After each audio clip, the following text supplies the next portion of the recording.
So Victor Wembanyama makes a statement with his return, but watch this play, guys. Rudy Gobert in the spin cycle. Still trying to figure out exactly what happened. What happened was Wemby. Where did he go? Yep, 27 points and 17 rebounds. Welcome Round back and round we go. Round and round we go. Round and round we go. That's exactly what we're going to do on NBA Showtime. Maria Taylor, the Hall of Famers here. Tracy McGrady, Vince Carter, and Carmelo Anthony. Yes, they went around the world. That's exactly what happened. The Spurs laying on the hammer to the Minnesota Timberwolves, and Victor Wembanyama really coming back and making a difference in this game. We can go back to the first 6 minutes because I keep pointing to it. He had 16 points, guys, and 5 rebounds. Before we looked up, he was sitting down on the bench, and he had already made a statement, VC. Yeah, that's what it's all about. I mean, this is your star player taking onus, and he said, yes, I put you guys in a situation where I was not available. This is how I make up for it. The first 6 minutes, I'm going to put my imprint on the game, and we're going to roll from there, and they never look back. Never look back. This was the first 6 minutes was Wemby's public apology to the team, right? I like that. I like that, Mel. That was a public apology to the team, and I think the team. I think he came out wanting to really set that tone. Like I don't like what happened. I don't like what I did. I don't like the scrutiny that's coming with this. I'm a basketball player first, and this is playoff basketball. And I'm going to set the tone in these first 6 minutes. And his team followed them, and it was great to see tonight. It was great to see him. He took over this game. I mean, the skill set was on display from, him putting the ball on the floor, getting downhill, stretching the floor, defensively. Everything that a basketball player could do in a game, he did it. All the good stuff. So, again, he just put his imprint all over this game. And like Mel say, those first 6 minutes, man, he let it be known that I apologize to my team and to this organization. And I got us from this point on. Yeah.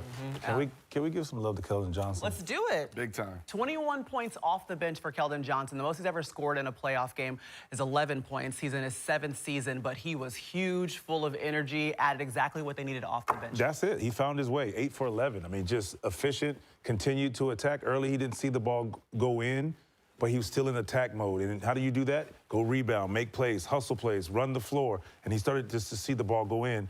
21 points. I mean, they had 49 points off the bench, and he had almost half of them just with his energy and effort. 68 points in the paint. To 36. And that's where I was going. I'll tell you what he did, like, because he's been struggling with his shot a little bit. He got into that paint. He used his muscle, right? He applied that pressure, and it looked like he understood that this is a very physical series. I need to apply that. I need to be physical, because the way he was getting downhill and getting to that paint and using his body to finish, he had it on his mind. So yes. Mr. Sixth Man of the Year, by the way, Keldon Johnson, doing exactly what he's done all season long, applying it to the playoffs as well. Okay, so if you're Minnesota, let's take a moment and think, where do we go from here, T-Mac? Obviously, you're going back home, so that's great. You have pulled off some victories there, but what do you have to do and change the tone of this series? Well, it's the tale of real two teams, right? When I watch Minnesota, I watch an indecisive team. I watch, it's not fluid to me. It's all over the place. When you watch the Spurs, it is well-oiled. They're very decisive. They're very deliberate on where they want to go with the ball.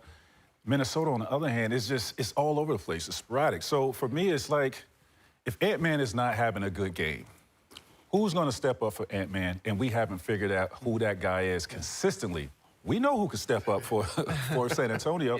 And like I said, just Minnesota, we don't know. And Dylan Harper step up. We've seen Stephon Castle step up. And it's almost like Ant-Man has to have a great game. He has to have a great game because we don't even know who his number 2 is. It's Julius Randle's supposed to be his number 2. In this series, he hasn't performed like it, and I think it has to be him. What do you think, Mel? I'm just looking at Julius Randle. You know, when we talked about who is Ant's number 2, right? And I don't want to let Ant off the hook either. Like, when he get a ball up, Ant on the double team, go back and get the ball. Like, I just want to throw that out there. Don't stand there half. Especially when things are stagnant. Especially when things are stagnant. But Julius Randle, to me, like, what is wrong with him? He's just settling to me. Like, he's settling, bro. Mac, you know that if 3 games straight with 12 points in the second round of the playoffs, where you're supposed to be the number 2 guy, that's just unacceptable. And I think he's settling too much. He's overthinking the game. If you look back at the conference finals last year with Julius Randle, he was aggressive. He was downhill. He was physical. He was playing out the double teams. He was passing. He was just a confident player. I don't see that same confidence in Julius right now. To me, it's like he's thinking too much in the game of basketball. With a player struggling from shooting three-pointers, right? Because for me, Minnesota has to make threes to beat them. Wemby is 27%. Right. Wemby is protecting that paint, rightfully so. So you have to knock down threes. But for Julius Randle, like, there's so many other areas where he can be effective, and he's not utilizing that. And I hope he's watching film with his coach or with whoever, their player personnel, or whoever he's watching film with, to be able to break down certain areas where he can actually impact the game for himself to build a confidence.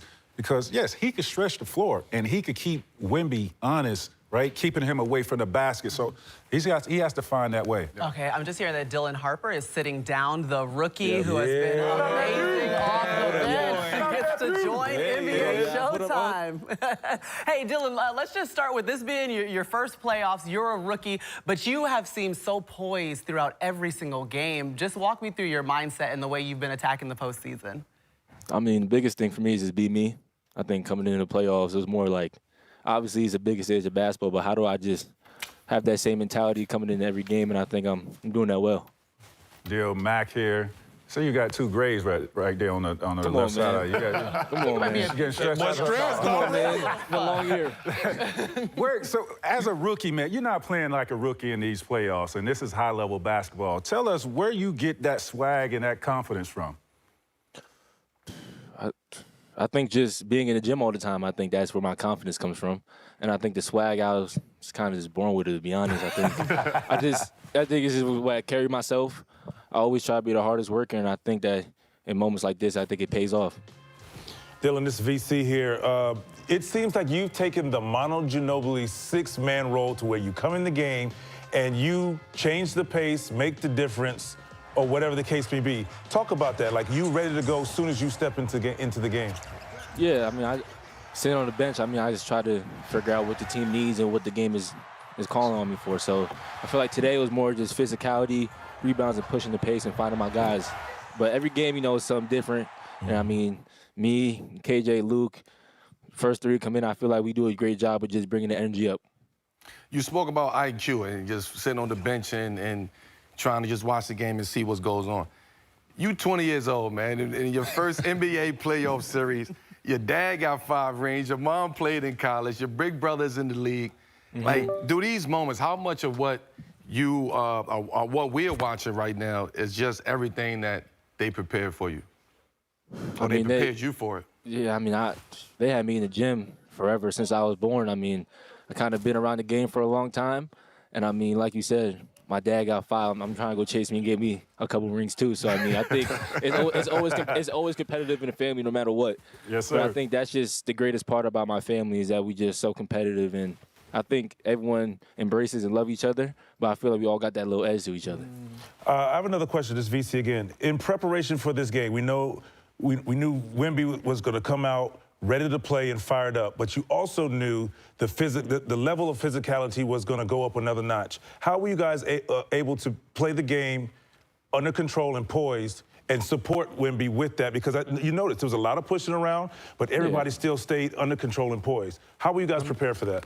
I mean, yeah, we got his back all the time, but just try to be appropriate with the physicality. I mean, coming out, not really overreacting to anything. Because, like you said, we knew when we came in the game what it was going to be. So just having his back and just, you know, making sure dead balls, timeouts, we bring it in and just calm each other down. Because at the end of the day, we all here just to win. Do you still watch film with your mom? She sent me a long text today.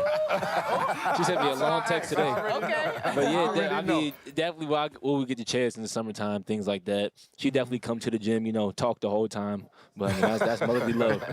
I love it. Yeah, shout out to Mom. You know, just some days removed from Mother's Day. So congratulations on yet another win to Dylan Harper, playing so good, so poised in his rookie season and doing a great job helping to lead his team. The Spurs now with the 3-2 lead over the Minnesota Timberwolves in the Western Western Conference semis. But guys, that's all the time that we have for you right now on NBC. For us? On NBC. No, you ain't going nowhere because you can join us on Peacock and NBCSN for more NBA Showtime. What we're gonna do is have more reactions from T-Mac, Vince, and Melo. He's not going anywhere, okay? The Spurs, they certainly dominated. We're gonna take another look at Game 5 tomorrow. And we're 2 days removed from Mother's Day.